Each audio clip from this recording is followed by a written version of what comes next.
hindi na nga ba patok sa mga Pinoy ang mga laro ng PBA? Sa post sa X ni dating PBA Commissioner Noli Ayala, napansin nito kung gaano kakaunti na lang ang mga nanonood ng mga laro ng PBA. I turn on the TV and I see how so few are watching the PBA in the venue on only its second playing day. About 7 months without PBA games and you'd think fans would miss their teams, dagdag pa nito. Ayon pa kay Ayala, dapat umano ay gumawa ng aksyon ang PBA tungkol dito. The league really has to do something about this, remember it's only as strong as its weakest teams.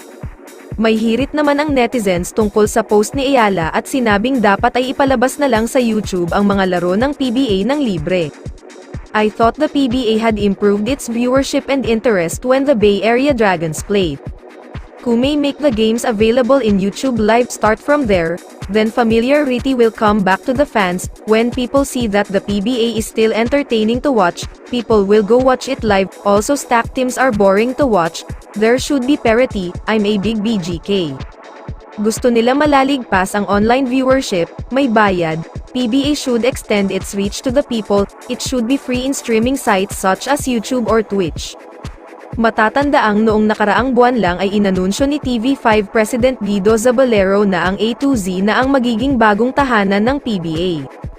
Inanunsyo ni TV5 President Guido Zaballero na mapapanood na ang mga laro ng unang pay-for-play league sa Asia sa A2Z, dulot ng kasunduan ng kampo ng Kapatid Network at Signal at ng ABS-CBN at Zo Broadcasting Network. Ayon kay Zaballero, nangangailangan talaga ng PBA ng isang dedicated home kung saan hindi makokompromiso ang pag-ere ng mga ibang liga na hawak din ng Signal TV. Nilinaw din ng kapatid boss na ang Signal at TV5 pa rin ang in-charge sa pag-produce ng liga, kung saan magsisimula ang 48th season ng PBA sa November 5.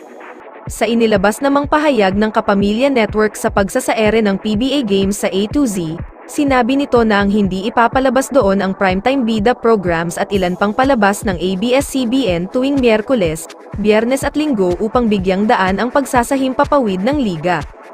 Parehong sumang-ayon ang ABS-CBN at A2Z sa pagbabagong ito sa oras na maisaere na ang mga laro ng PBA. Nagpasalamat ang Kapamilya Network sa lahat ng mga kapamilya, kapatid at ka-A2Z sa patuloy na pagsuporta sa kanilang mga programa.